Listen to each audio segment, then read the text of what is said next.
y ves, Vito, que Rancière y Paulo Freire, además de esa diferencia generacional, hablan de lo mismo. Entonces ambos hablan de la emancipación intelectual y han pasado muchos años. Freire ya murió y Rancière pues todavía sigue, pero igual han pasado muchos años y seguimos como en la misma dinámica, la misma dinámica en los ambientes escolares, sobre todo en el sistema público. Así es, Sandra, y la idea de hoy es poder dialogar con ustedes y sobre esto que es la emancipación intelectual, ¿sí? Como bien lo decía Freire, como bien lo decía Rancière en sus textos que vamos a poner en consideración aquí, ya que hicimos pues un trabajo hermenéutico donde podemos sacar esas ideas y llevar a una determinada conclusión, y es su relación con la escuela de hoy. ¿Cómo se relaciona ese concepto de emancipación intelectual de que vamos a hablar un poco y su relación con la escuela colombiana? Sí, sí.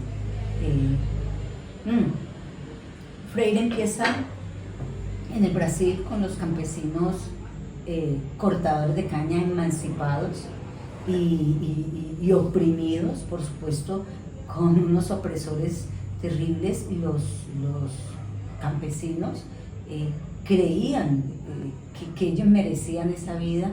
Entonces, claro, como eran iletreados, Paulo Freire decidió alfabetizarlos, pero a la vez emanciparlos, o sea, teniendo en cuenta que de la academia, desde lo que ellos podían aprender, podían irse separando de su opresor y podían emanciparse del todo.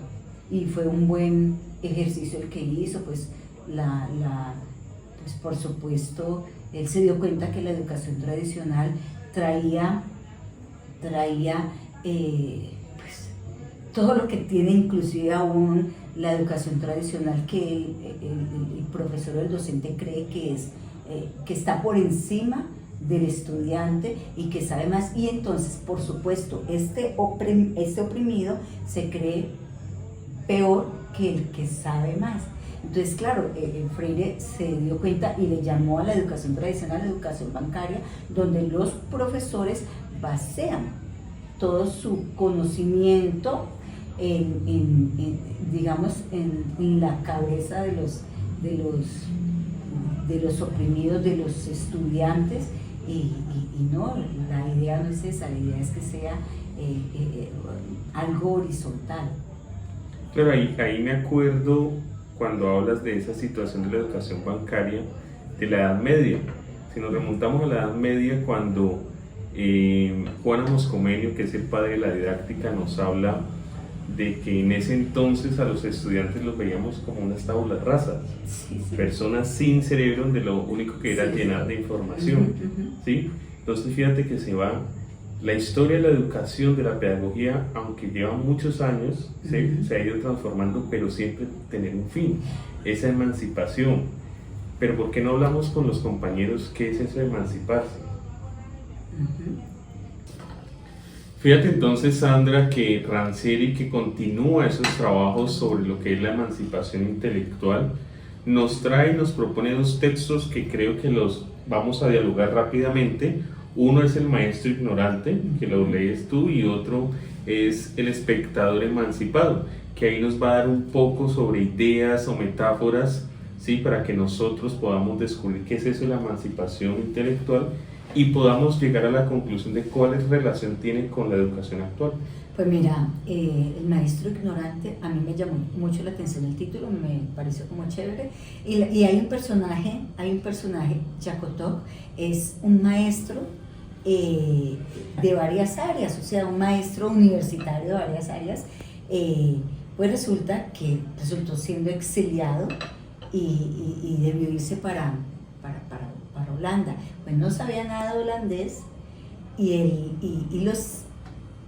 la misión de él era enseñar francés a unos estudiantes holandeses de una universidad donde él tenía conexión. Entonces, él no sabía qué hacer, pero por ese entonces había salido una traducción de Telémaco y entonces él les entregó y no dijo nada porque no tenía cómo comunicarse con ellos, y entonces él no daba un peso porque esa gente, o sea, él no confiaba en que ellos pudiesen aprender sin una explicación, porque él era de esos profesores tradicionales que pensaban que era muy necesaria la explicación del maestro hacia el aprendiz o el estudiante. Pues resulta que estos sorpresivamente aprendieron de una manera muy rápida, muy ágil. Ellos tradujeron, ellos organizaron las palabras, ellos sin haber tenido ninguna explicación de la parte de oraciones ni de artículos, nada que tuviera que ver con la gramática francesa, pues entonces los sorprendieron.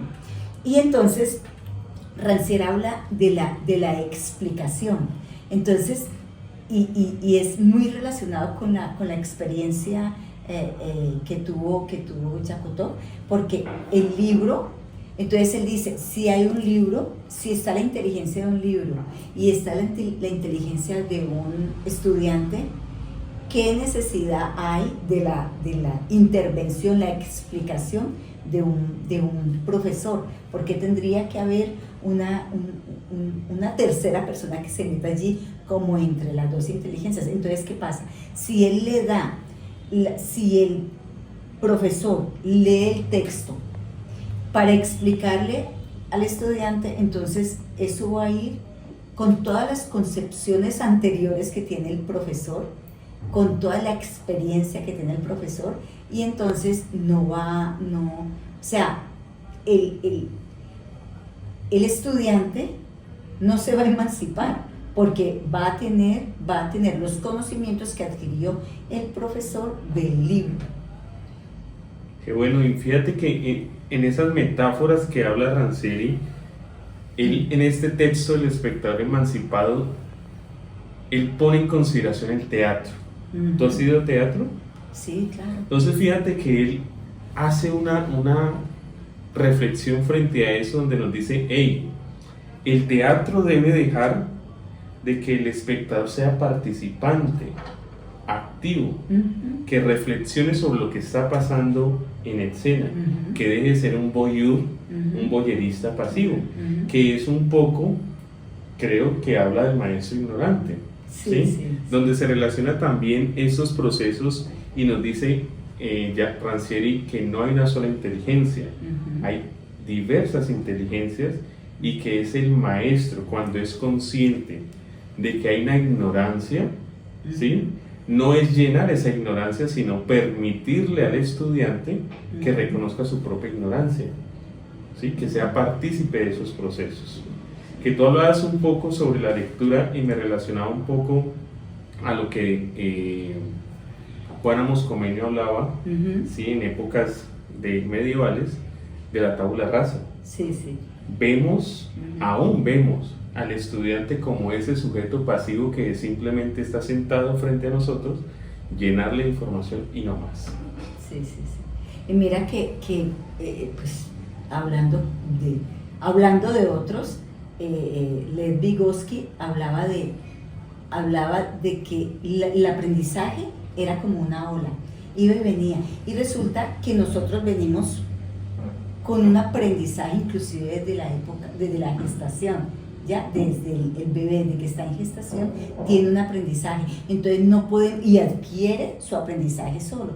Entonces el libro nos habla de comprender y aprender. Entonces decía que aprender es lo que el niño hace solo, sin la necesidad de que le explique. ¿Cómo adquirimos el lenguaje? Solos, por imitación. Cómo el niño se para y se sostiene para dar un paso. No hay un profesor que le diga cómo se tiene que parar o cómo tiene que empezar a caminar o cómo tiene que empezar a hablar. Y nosotros, los profesores y los maestros, venimos a creer pues que nosotros somos los que le damos el conocimiento. Dígame cómo es de difícil adquirir un lenguaje y los niños lo adquieren solos. Claro, y entonces ahí es donde relacionamos todas estas situaciones de la emancipación o esos conceptos de la emancipación intelectual con la educación de hoy en día. Recordemos la Constitución Política, Sandra, por allá en el artículo 13 nos dice que todos somos seres iguales, con la misma igualdad ante el Estado, ¿sí? Si nos vamos a la Ley General de Educación, en el artículo 15 nos dice que la educación está pensada para una libertad de cátedra, de investigación. Si hacemos este análisis de esta lectura de la normatividad educativa, nos están proponiendo una emancipación intelectual, pero realmente en la práctica lo llevamos los maestros. ¿Qué está pasando? Freire, Rancière han venido décadas hablando de esto. Estamos en el siglo XXI donde asumimos que esa emancipación intelectual se debe dar. Y aquí estamos hablando de emancipación intelectual que no se da. Y que no se da. Y que además nos han dado la herramienta. Lo que pasa es que yo siento que el sistema educativo en Colombia, no sé, en otros países, ¿qué te digo? Los agentes educativos no se esfuerzan porque las cosas vayan bien. Entonces, mira, por ejemplo, la interculturalidad no la tienen en cuenta. Y en este país que hubo un conflicto armado, o que hay, porque eso no se ha acabado, las personas de las áreas rurales están yendo a los cascos urbanos.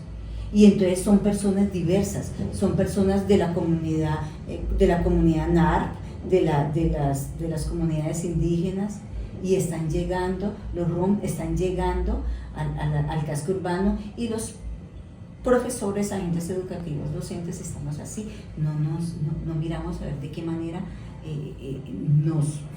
nos emancipamos también, porque es que yo no puedo pretender que el estudiante o aprendiz se emancipe si yo misma no estoy emancipada. Yo hago parte de un sistema y estoy oprimida.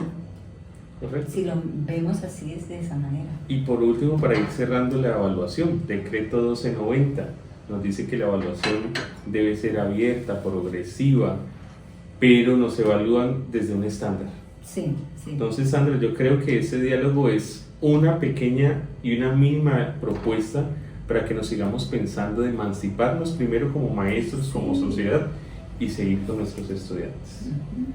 Bueno, Vito, muchas gracias. Gracias a ti. Gracias.